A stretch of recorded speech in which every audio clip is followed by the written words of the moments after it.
most accurate pundit in the United States, and I can confirm that he is.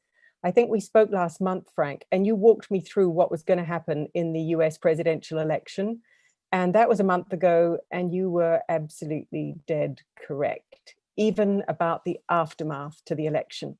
So I guess what I'd like to start by asking you, Frank, is what has surprised you in the election and its aftermath so far? At one point, you described President Trump's campaign as the worst campaign you'd seen. Did that surprise you? Did you expect him to run a great campaign? I expected him to be disciplined. I expected him to focus on those issues and concerns that the public cares about. I expected him to address jobs and the economy and really make an effort to demonstrate the difference between his economic plan and Joe Biden's. And instead, he focused on Hunter Biden, the president's son, who nobody cared about. And as in the warm up to this, I've been going through my post-election analysis. And statistically, we took a look at 26 issues to have the public tell us which was most important in how they voted and why they voted the way they did. COVID was number one. The economy and jobs was number two. Hunter Biden was 24th out of 26 issues. And I thought, what the hell are you doing? But I know I will not use any language stronger than that. But I just did not understand it. It just made no sense to me. And the president really thought that attacking the character of Joe Biden would yield votes. And it does not. That Joe Biden is respected. Joe Biden is liked. Nobody loves him. Nobody hates him. He's right dead center as a personality. Positive, net positive. And Trump is either all the way in one direction or all the way in the other. You either love him or you hate him. And I'm sure that most people there hate him at Oxford. Having been there from 84 to 87, it is a long, long time ago. There was no, as you say, there was no Blavatnik school back then. There was no building like that. Everything looked like it came right out of an 18th century novel. And now you've got a place that looks like it's 22nd century. I keep waiting for your school to start to spin and then lift off the ground and go to Mars or someplace like that. And I wish there was a Blavatnik school, because if there had been, I would have been there. I would have studied it. And the fact that you are so international in focus, in scope, in your student body, you may well be the most international school on the face of the earth. And I teach at one right now, NYU Abu Dhabi, but I think you may actually even be more international than they are. Well, thanks, Frank. Can I take you to something that you pioneered, Frank, ahead of anybody else, which is your particular kind of instant response focus group technique, which you pioneered for the world. You became the focus group czar, as people like to say, of Fox News. I believe that when Barack Obama was a presidential candidate, he said, when Frank Luntz invites you to a talk, to talk to his focus group, you talk to his focus group. I'd love to hear your reflections on the focus group today, because over the last couple of years, you've been thinking also about leadership. And to be honest, focus groups fill me with two contradictory emotions. One is it's great for politicians to be in touch with what people really care about. And the other is focus groups have led politicians into a tawdry popularity contest where they only care about what focus groups like instead of actually leading. And I just wonder where you are. Do you have that double view of focus groups, or am I getting it wrong? Not at all. This will be the only time that you and I completely disagree. I think focus groups are much better than traditional surveys, because you get to hear why people feel the way that they do. I need to look someone straight in the eye. So I see you about 3 inches below my camera. And I know that if I'm actually looking at you, I look like I'm looking down at the computer. I'm looking at you now. But if I'm looking into the camera, then you and I are making eye contact, even though I can't see you. The focus group allows the politician, allows the business, allows people to make eye contact and really hear what people have to say. To me, it's like a wake-up call. It's like being hit in the face. If voters don't like something, if voters are really hostile, you can't tell that on a survey. but you can tell that in a focus group. We had a woman in my very first focus group for this election cycle. She called Donald Trump a crackhead. And that comment went worldwide. The Daily Mail picked it up on their website, and I think like 2 million people clicked on it. You can't get that from a poll. You can't get from a poll the concern that people have that Joe Biden was not forthcoming about where he stood on many of these important issues, that he would not tell us, is he going to add 2 members to the Supreme Court? Is he going to break the filibuster? Is he going to add Puerto Rico and the District of Columbia states? He wouldn't tell us.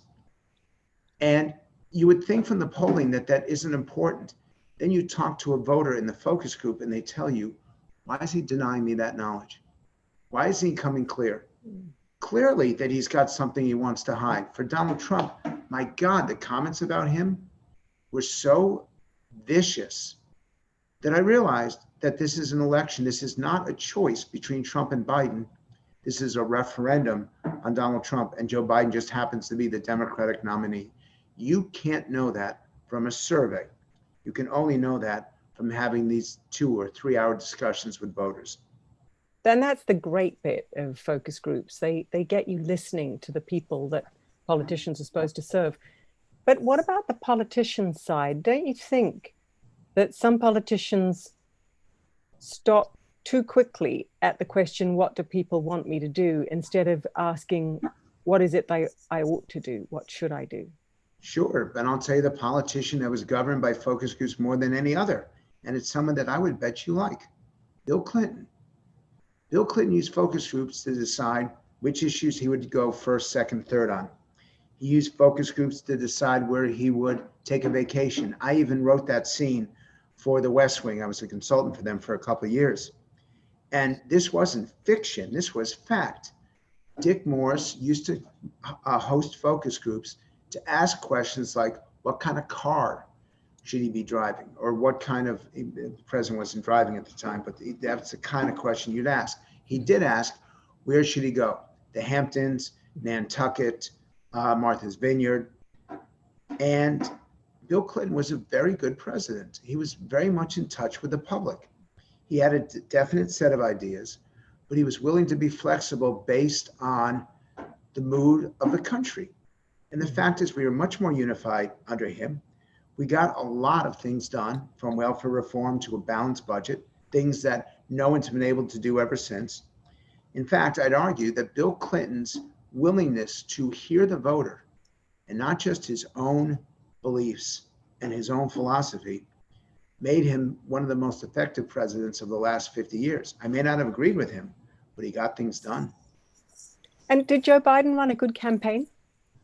He ran a mediocre campaign, but that's the difference. And by the way, as we got started here, moments ago, Donald Trump fired the Defense Secretary, Mark Esper.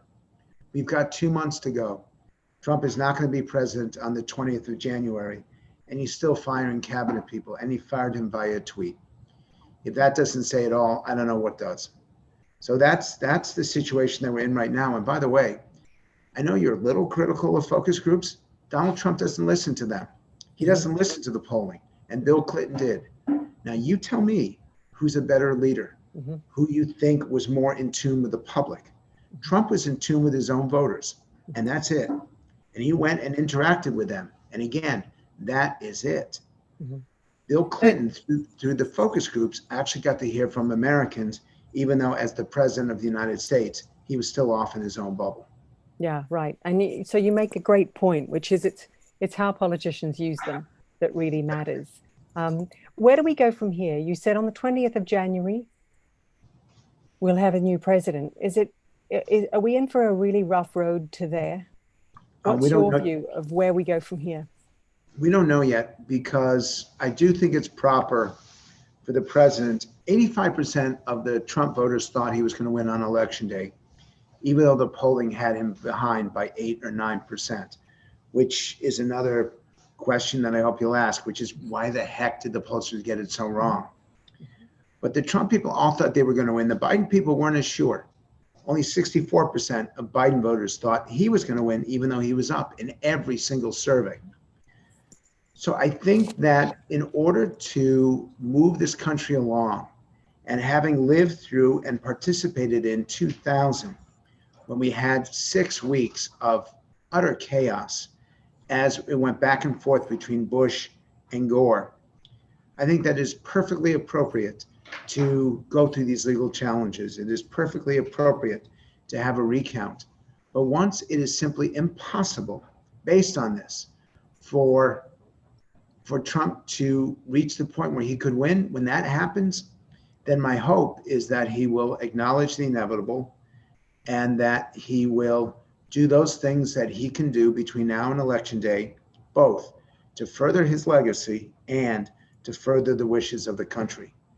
I think that we desperately need a steady, calm transition of power. I think we truly need a reconciliation, and that's the word that I use. It's actually my mantra. As you know, I had a health scare earlier this year. And so once a week, I actually meditate, which for me is insane. You know, I mean, I'm the last calm person you'll ever meet. I don't want to be calm. I don't want to be passive. I want to be passionate. I want to be there. And that's why I'm going to come to Oxford. And I want you all who are watching this to come argue with me respectfully, civilly. I think Yeah. that's a word. Yeah, yeah. With The civility, yes, civility. How about that? The absolutely. civility. But come and argue and debate and discuss. And that's what the Blavatnik school is all about. And that's what I'm all about.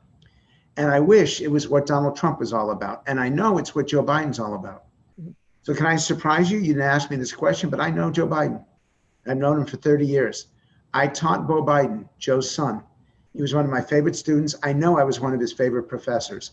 And we stayed friends, which is what's supposed to happen between students and faculty. But we became better. We became even more. I used to fly to Philadelphia from LA. Bo would pick me up at the airport at about 6:30 a.m., drive me to his father's house in Wilmington. I'd go to sleep upstairs for an hour and a half, take a nap, shower, and then I'd come down at about 9 o'clock and we'd talk about language and we'd talk about policy. We'd talk about presentation and communication for a few hours. We did this week after week. So I've known Joe. When I got sick, I had a stroke. And when that happened, I was teaching my students up in New Hampshire. And they're there. And I took them to see a Biden rally. And Joe had heard about what had happened to me. And he didn't know I was in the audience. And he's working the rope line. He sees me, does a triple take, just breaks the line, comes over the rope, gives me the biggest hug. And he got really emotional. And I got really emotional because what's happening to me kind of happened to his kid, also happened to him a couple times in his life.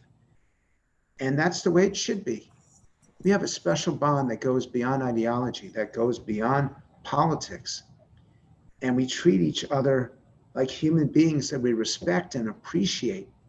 And why can't we do that in politics? Why can't Democrats and Republicans be best friends? Why can't they be allies with each other to disagree without destroying each other? And that's my hope for politics. So you asked me a question about the 20th of January.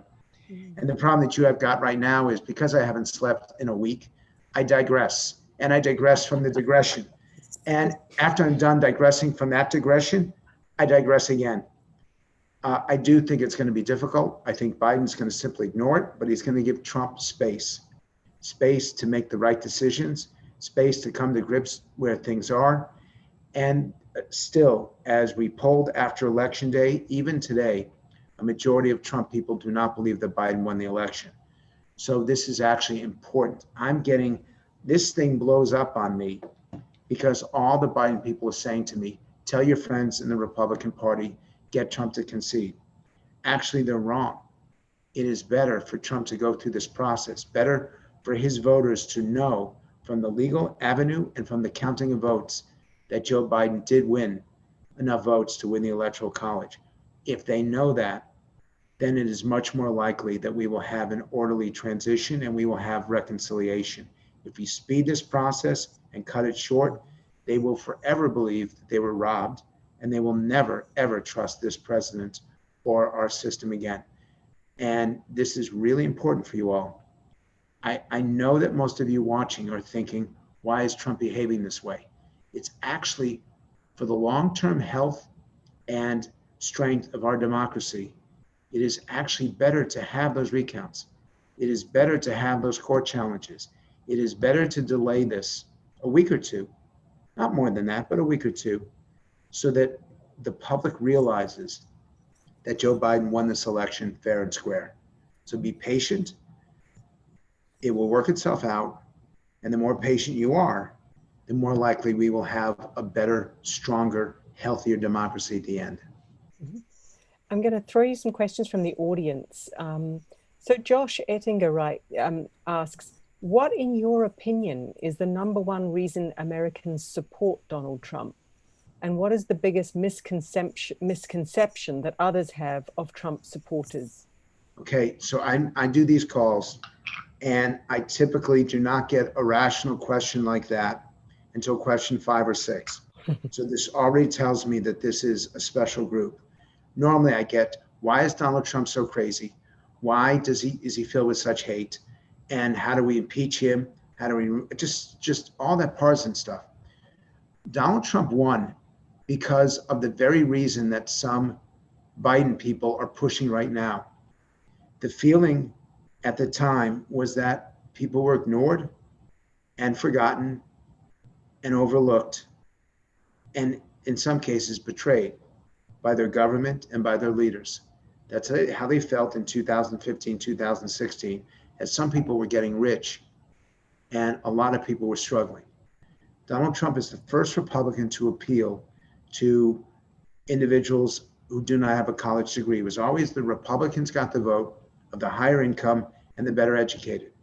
In 2016, that changed because Donald Trump was able to reach out to those people. For the first time, a Republican was able to reach out to people who were what we would call working class.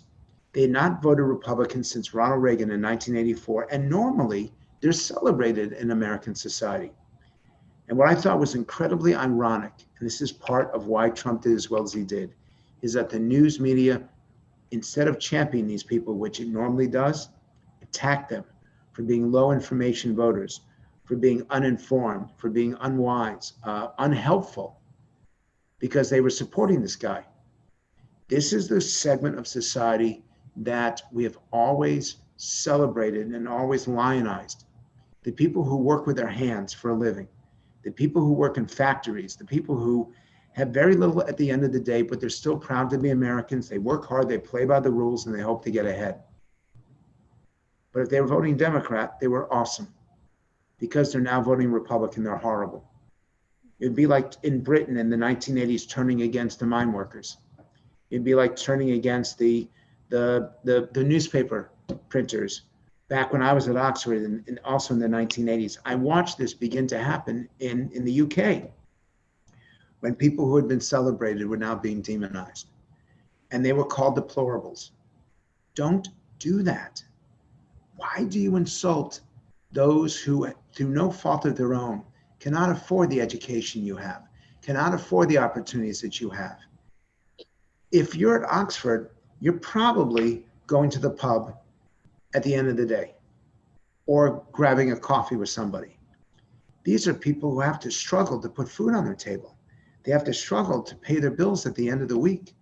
And they switched to Trump over Clinton because they thought Clinton didn't care about them, that she was above Frank, them. do you think Trump has done much for them? No, and that's the amazing thing. Actually, no. That's wrong. I just got it wrong. And one of the things I try to teach is be humble. And if you got it wrong, Trump did do something for them. Before COVID, we had a 4.5% unemployment rate. If you look in our history books, that was below what anyone thought we could ever get. Our lowest unemployment rate in America was supposed to be 5%. We haven't seen numbers like this in decades. More people as a percentage of the adult workforce were working in March than at any time in 50 years. We had a lower Black unemployment rate. We had a lower Hispanic unemployment rate. People age 18 to 24, which is always the highest unemployment rate for young people. it's incredible that everybody was working and the paychecks were going up. There was more take-home pay. The tax relief package that the president signed was awesome. Actually put more than $1,000 into the pockets of these people. So when I dismissed it, I forgot the numbers. I think that Trump was not necessarily productive for them. But yes, he did make a difference in their lives. And they were much better off after 3.5 years of Trump. They were, quite frankly, after 8 years of Barack Obama. And then COVID hit, and then everything went to hell. And so there's a follow-up here. It's a specific one from James Pierce, one of the MPP students, who writes, lots of Democratic political pundits have talked about how Florida flipped for Trump because of Cubans, who were definitely part of the flip. But would you agree that it hides the fact that Democrats took the wider Latino population for granted, that it was the Democrats who failed to reach out to them as the Republicans did? What do you think? Yes, I do. It's a very smart question, and it's from a very smart student. I actually taught James at NYU Abu Dhabi, and you're lucky to have him. And I encourage other students who are there to engage him, interact with him. He's got a very well, I don't agree with it, but he's got a very well thought out point of view, a small d democratic point of view, an egalitarian point of view, but that still encourages freedom and liberty. And James is one of the reasons why I think your school is so awesome, that it just takes a really diverse group of students and gives them not just knowledge, but wisdom. In Florida, and across the country, the Democrats got to be known as the Black Lives Matter Party. They also got to be known as the Defund the Police Party. Now, most Democratic leaders opposed this, but they were so slow to make a statement on this. They were so eager to collect that passion, to energize their own base, that they allowed this kind of rhetoric to continue. And it may work in other countries across the globe, but it does not work in law and order America.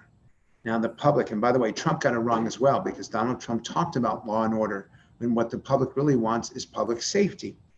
Law and order, if you ask people what does it mean to an American, it means the cops hitting protesters over the head with sticks. It is possible. I'll give you the numbers. 59% of Americans support the police. 59% of Americans support Black Lives Matter. Well, there's an overlap there of about 30% that both regard the police favorably, but also regard Black Lives Matter favorably. But the moment you start to articulate defund the police, only 16% of the population agrees with that. So the other 84% were offended by it or scared by it. And in the Latino community, they do not identify themselves as Black. Most of them don't. And they don't feel a part of either ethnic. They're individual. They are their own people. They've got their own values. And it's very mixed in terms of whether you come from Spain or come from Argentina or come from Central America or Mexico. So it's always dangerous, or Cuba. It's dangerous to, and I want to be precise here, it's dangerous to generalize them. But they felt left behind by the Democrats, and they felt that what Trump was saying was closer to their point of view. Now, they went up among the Latino population, but they still didn't win. That 2/3 of Latinos still voted for Donald Trump, but it represented a gain. And that gain made a difference in Florida, which has a very high percentage of Hispanic Americans. And Callum Miller asks, what should the Democrats do to reach out to them, to the group that you're now talking about? Should they be worried that that group are lost, as it were, to the Republicans? Well, that group is going to vote big time in Georgia in 2 months. And actually, what I would say to you is, I don't know when your semester is over, but if you could get into this country, you want a study of American politics in a defined geographic region. We're going to have one with 2 Senate seats up in Georgia. If you really want to understand America, go there. The election's on the 5th of January. I don't know if you can get in. You probably can't. And with what's happening in our country, It's going to get worse over the next 2 weeks before it gets better.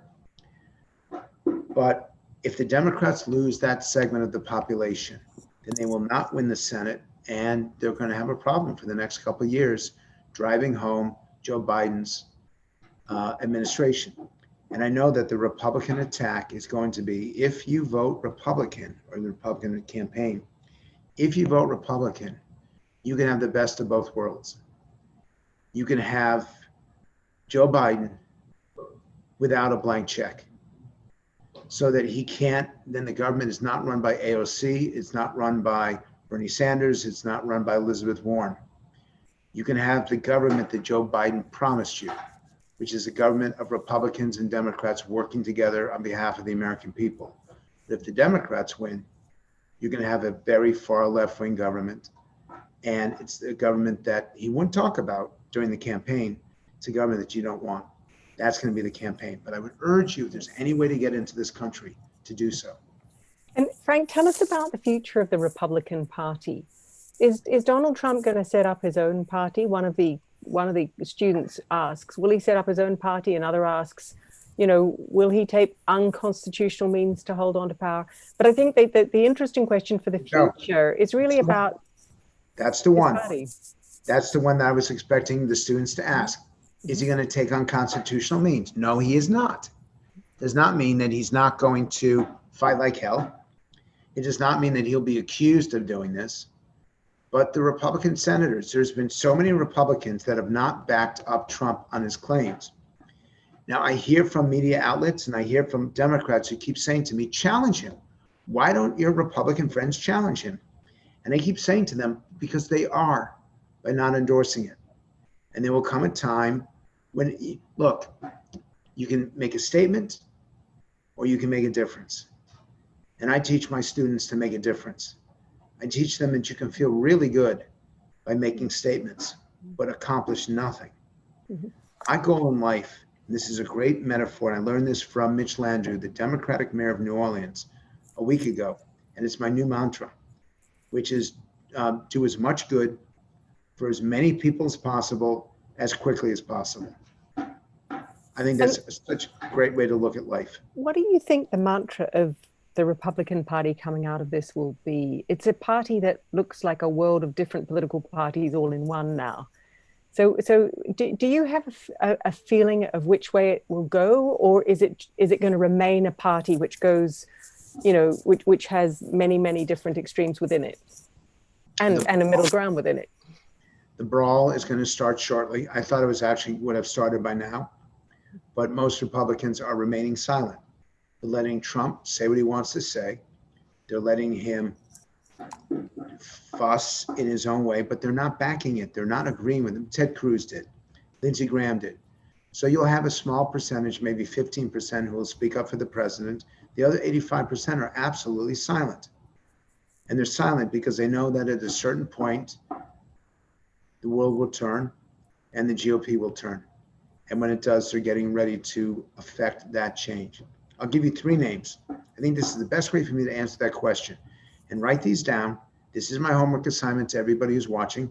And there are about 214 people watching, which is awesome.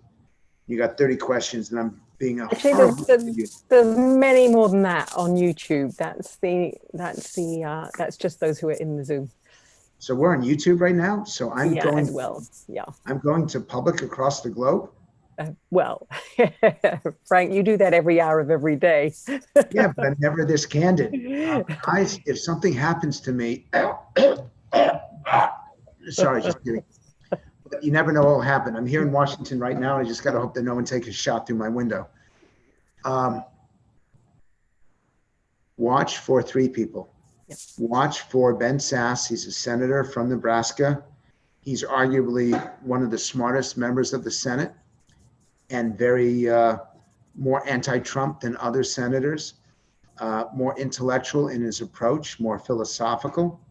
Second is watch Tim Scott, who gave the nomination speech, who gave the keynote speech actually for the Republican National Convention.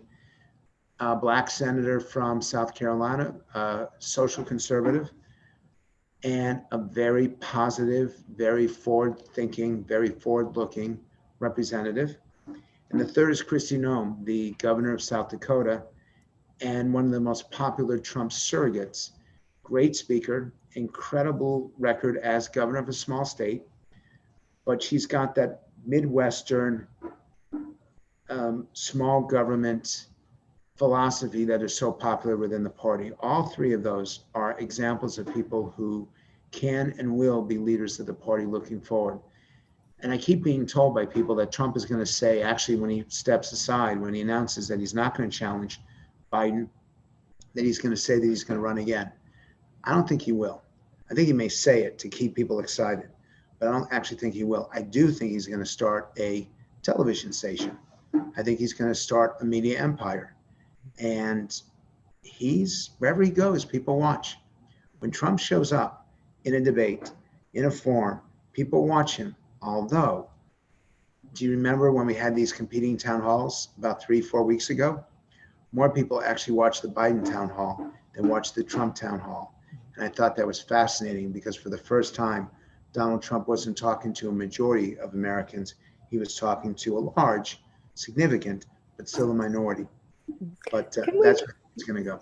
So there's a lot of people asking about what your advice would be to the incoming administration. So Eric Beinhocker asks, if you were advising Joe Biden on what his economic narrative should be, what would you say?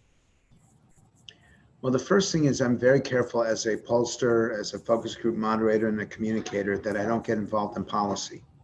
Mm-hmm. I know what I would like him to say, and I'm going to answer your question, but I would never do this to the elected officials because I know my place. And one of the things that is so important that we teach, and we haven't done this in the last 4 years, we have plenty of people that teach pride.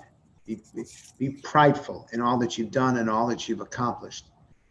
And I'm going to say that that's what gets us into so much trouble, that there are plenty of people who are prideful. I want us to be humble. I want us to acknowledge mistakes. I want us to admit that we're not perfect. I think that we'd be a much better country, a better society if we were willing to do that. I'm going to answer your question because you asked it. And I think that he has to go the moderate Democrat route, which is a balanced budget eventually, tackle the debt. He's going to have to raise taxes at some point. We all know that. There's no way to get through this without doing that. But don't just keep writing blank checks that we can't afford to cash. Our debt right now is out of control. The reason why it's not as bad as it could be is because we've got no interest. Our interest rates are so low that if you stack it out, not over 20 years, but over 50 years, we can afford to take these loans, and we have to put money back into the economy. But there's a big difference between supporting Nancy Pelosi's $3 trillion bailout versus the Senate's $500 billion bailout versus the compromise from the Problem Solvers Caucus. And that's what I want you to ask me about, because that's what I think is the future. But we'll get to that in a moment. I think that some sort of middle ground is important to keep our economy from sliding into that recession, but not so much that it discourages people from work or that it has a destructive impact on either our debt or our interest rates.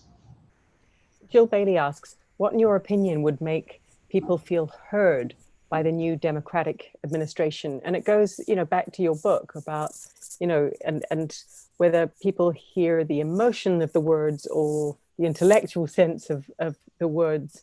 What is it that you think this administration, the new administration, will need to do to make the people that you care about, that you were talking about, the working class Americans, feel heard? Why am I 3,000 miles away? Why am I not with you right now? I want to teach. These are the questions I want to answer. And the discussion that I want to have, and I want to know what your students want to hear, to once again have faith and confidence in America as being a legitimate global leader. I want to know what's on their minds. I want them to tell me what bothers them the most. What's interesting to me is the students who really hate American intervention in, they'll say the Middle East, let's say, and they don't want America dominating Europe. But then they get mad at America for not being involved in Africa. So I want to know what's going on in their minds. I got a simple answer for you, and it's in a single sentence. I will be your voice. Donald Trump said it in 2016. I think he meant it when he said it. I'm not sure if he was it, but he certainly connected to them. If Joe Biden said, I will use the language of my competitor, of my opponent, who is not my enemy, he said 4 years ago, I will be your voice. And I say this to you, to all those who didn't vote for me. I'm listening. I hear you. And I can and will be your voice. I think that would have such an amazing effect on those voters, because that's what they were so upset about. If you're ignored or forgotten and someone says to you, okay, I see you, I recognize you, I respect you, and I will be your voice. That is the best thing that Biden could say right now. There's another question from Chris Stone. What advice would you have for Kamala Harris as she becomes one of the most visible vice presidents ever? And perhaps one of the most likely to be thrust into the presidency. Can she run and win in 2024? She's going to run. She may well win. I think she's going to be president before that. Just from what I see, having been through Ronald Reagan, that was when I started politics, was the second term of Ronald Reagan, and I saw what happened. I think that she's got to get as much information as she can. She was not a good candidate. I want to be clear.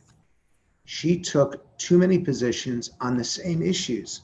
She was all over the place on Medicare for all. She was all over the place on immigration. She was all over the place on a Green New Deal. You can't do that. You destroy the faith and trust and confidence that the public has in you if they think that you're trying to take these positions simply to win votes, that they want to know that there is some sort of ideology or philosophy behind what you think and what you feel. And she didn't do it. And I think that she really needs to, and I'm going to use this as a colloquialism, that she needs to go to school.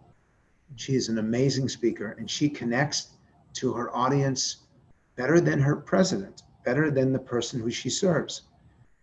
But that's not enough. When you are president in waiting or president, you have to do more than connect. You have to have a governing philosophy, or you'll end up like Jimmy Carter. You'll end up with a very unsuccessful administration. And so I'm hoping that she will have that humility, and I'm not convinced that she does, but I'm hoping that she'll have that humility to learn to use her position to become as informed as she can, and then take the positions that she most believes in and can explain to the Americans why she believes in it. That presidents should be able to educate, not just inform, and be able to galvanize and move people forward. And she can galvanize and move people forward, but for what? I don't know.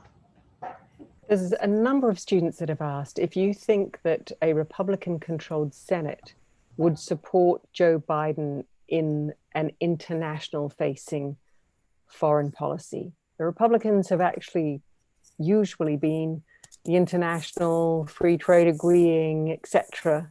party. Is that part of the Republican Party dead now? Are we likely to see a Republican Senate take a kind of isolationist stance, or what? It will depend on, yes, on January 21st, yes. On January 20th up until 12 noon, no.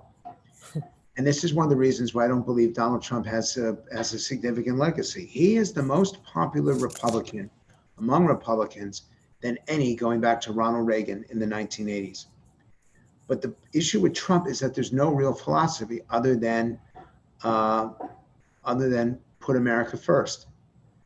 That doesn't explain where you stand on deficit spending. It doesn't explain where you stand on various government reforms. It doesn't tell us an agenda. It doesn't give us a philosophy.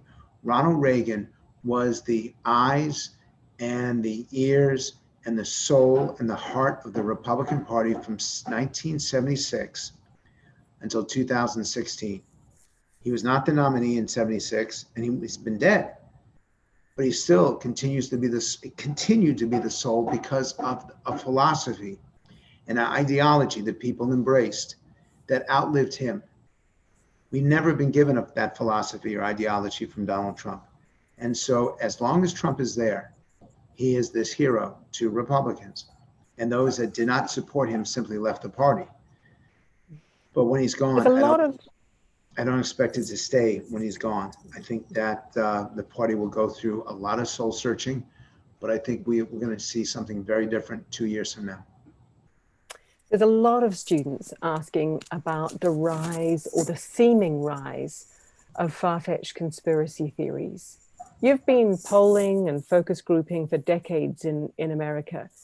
Are we just thinking that there are more wild and crazy conspiracy theories being upheld by more people than before? Or is that your perception that that actually is happening? It's happening, and it's happening not because of Trump. It's happening because of social media. It's happening because of Twitter and Facebook and Instagram. It's happening because this technology is designed to actually encourage us to go to use a gentleman's name is my next homework assignment and actually recommendation to you, Tristan Harris. You should have Tristan do a program like you're doing with me right now. He's more articulate than I am. He speaks faster than I do. I don't know. He's brilliant. And he was an ethicist at Google. So he's qualified to talk about what technology is doing to us. And it's really, really bad. And I think that these conspiracy theories are coming not because of politics, but they're coming, and they're more common, and they're easier spread because of social media. And if we don't get a handle on this, we don't start to challenge, we don't get people to simply shut off the computer, then we're going to have problems. But President Trump, I think more than any other politician in a leading role, speaks to those conspiracy theories. Yeah, and he's on Twitter. Them. Yeah, because he's seeing the same thing that you all are seeing. So what's the way back? If he's going to have these rallies and such like over the next few weeks, presumably inflame America more, what's the way back? What is this problem solvers caucus that you're interested in? Is this a way to heal America? It's a group of 30 Democrats and 30 Republicans that have made a commitment to work together to solve some of the biggest problems. We need infrastructure investment. We need to address the debt. We need some sort of stimulus package right now. And they are Republicans and Democrats that have committed to working together to solve these. And they meet every single week. They're going to meet with leadership, I think, at the end of this week or beginning of next week. And they got the courage to stand up to Nancy Pelosi and to Mitch McConnell. There's even 4 senators, 4 Democratic senators, 4 Republican senators. And so they're working across the Capitol, working across partisan lines, and they are so active in actually trying to find solutions, which is why they're called the Problem Solvers Caucus. And they're backed by an organization called No Labels, which are some of the most active, most engaged business community, people from media, people from entertainment, the elite of America, the 1% of America. And they decided to put aside their partisanship for the good of the country. And this Problem Solvers Caucus, because the House is so close, the Republicans gained seats in the House. People forget that. And they did not lose. They lost only 1 seat in the Senate. The Republicans actually had a very good election night. They lost the president, but they're very close to a majority in the House. Yes, and please send your questions in because I want to try to answer as many as I can. The Problem Solvers Caucus is the majority in the House and the majority in the Senate. So if they endorse a specific strategy, that strategy wins. And I just think it's a wonderful idea of getting together people who are seeking common ground, who are seeking answers that are not far left or far right. And this organization brings them together. And I think that they're going to be very effective. I have my hopes on healing the country is that they are effective. And you're in, through your focus groups, you're listening to the Americans that look so polarized to us as we watch the news on television. They're on the streets, sometimes they're armed. It looks pretty frightening, frankly. But what is it when you're talking to those focus groups that gives you hope that the totally polarized might actually be able to step back a little and start reconciling and speaking to one another?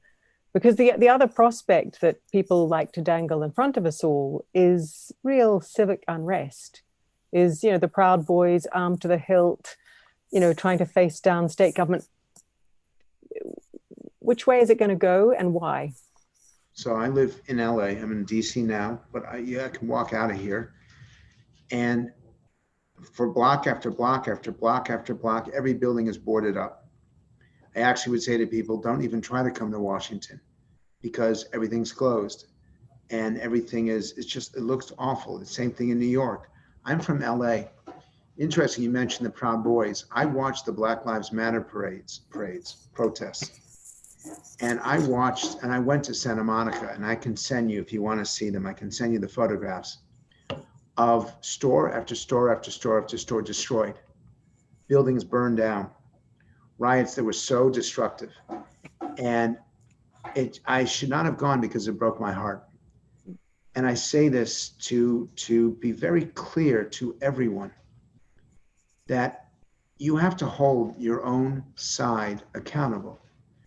Republicans should have been the first people when Donald Trump would not renounce these organizations. It should have been the Republicans to stand up and say, no, they're horrible. We reject them and we don't want them to stand down. We want them to go away and that it is not acceptable. And I say that the same thing, the exact same thing. The reason why the Democrats lost seats in the House is because Democrats sat and did nothing when these shops in Rodeo Drive were just decimated, when Santa Monica was burned, when we saw the protests in Detroit, in Wisconsin, in Minnesota, in Oregon, day after day after day after day, in Washington, and nothing happened. Chicago, my God, it's dangerous in Chicago.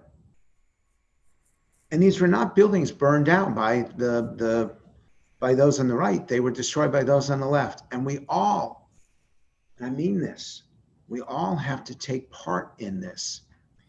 And this is my hope, that I can do these explanations like this. And you're going to tell me after we're done whether I can survive. Because there are those that don't want to hear and don't want to acknowledge the damage that was done, the billions of dollars of damage that was done in our cities by those on the left, by these Antifa and these anarchists, and the damage that was done on the right, going back to Charlottesville, that we never held people on the right accountable for this. We have to do both. If we don't do both, we are not giving the next generation the proper tools to be able to spot problems on both sides. I know that America, we're very lucky that we don't have the problems of the governments of many of the students at your university, at the Blavatnik school. The way that we avoid them is by warning people and showing them the damage that can be done on the right and the left. And what scares me the most of everything, it's not physical violence. It's this cancel culture that will prevent freedom of speech in the university, that will prevent freedom of speech in the newsroom, and will prevent freedom of expression coming out of the entertainment industry.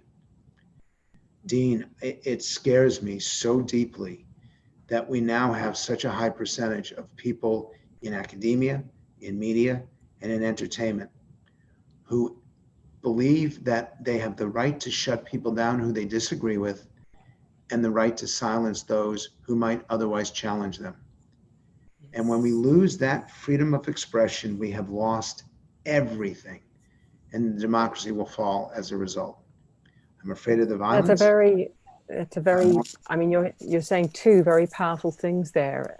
The one, how important it is, not just to let people speak, but to listen to them, to engage with them, to debate with views you don't agree with.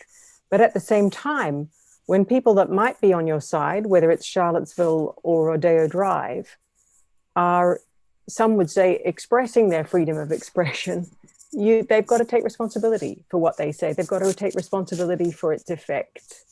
So I think those two things run a part of what make democracies. It's not just a freedom of expression. It's a freedom of expression with a correlate responsibility to take responsibility for what you say. I wonder, Frank, you've said lots of things about pollsters and polls and why they've failed and how they've failed, and most of us have read those things. Would you advise brilliant young Oxford students to go become pollsters, to become professional pollsters? And if so, what would be your advice to them? Well, the first advice is set up in a place. I've set up with the most comfortable chair that I've got in my place, since I have no furniture here. And I realize that I'm just getting darker and darker and darker. So my first advice to you is, and I've got a camera, I want you to see that I've even got a light, but it's not working. I really did try. I should have readjusted where I was. Let's get it out of the shot. Yes, I have the most amazing job. And I thought I was going to lose it in January when I got sick, because it's the chance to actually ask people questions and to learn every day. This is rare. I'm answering your questions. My whole life is spent asking questions and learning. Life is a jigsaw puzzle for me. And every day it's 500 pieces. And by the way, as I get older, the number of pieces grow because the puzzle becomes more complex. As I realize, and I say this to my student, James, because I'm going to put him on the spot here. He's got answers. He's got good answers, but they're simple answers. And life doesn't work that way. And the older that you get, the more complicated you realize things are.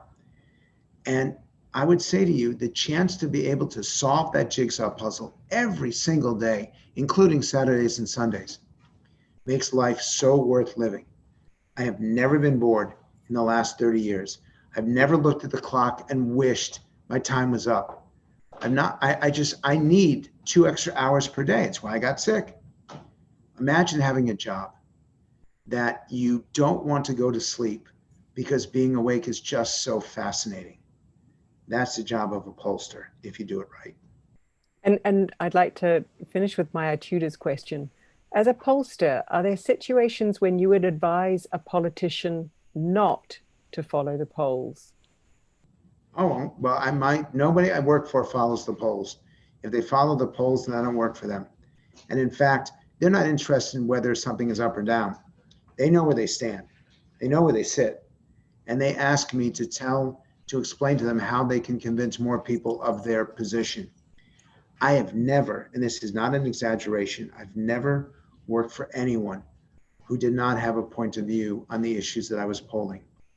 What they would do is say to me, okay, 42% support this, I'm doing it. Figure out a way to get it up to 55%. That they will do.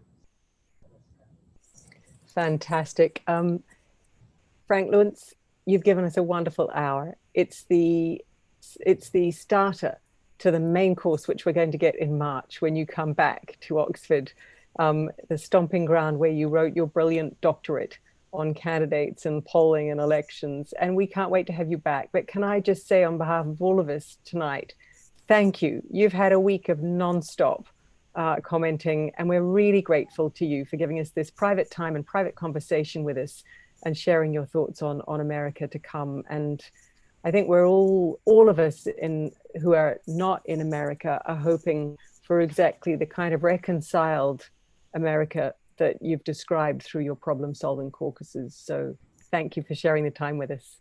And I know we're done. I know we're done. But you know who my friend was at Oxford? At the next college over, my very first contract as a pollster, my first time I ever got paid, I was paid to help out in an Oxford Union election, and the person who paid me was Boris Johnson. Somebody in that Blavatnik school is going to be the leader of the UK. Somebody is going to be a United States senator. Somebody is going to be a global business person. Somebody is going to cure the next virus after COVID. Someone is going to do the most amazing things. Your school has the most amazing people. Just look around you, know them, get to know them so well, because you may be the one who succeeds, or maybe someone right next to you, but you are surrounded by the best and the brightest the globe has to offer. So congratulations on being there. Thank you, Frank. Stay healthy, get some sleep, and so many, many thanks from all of us. Thank you all.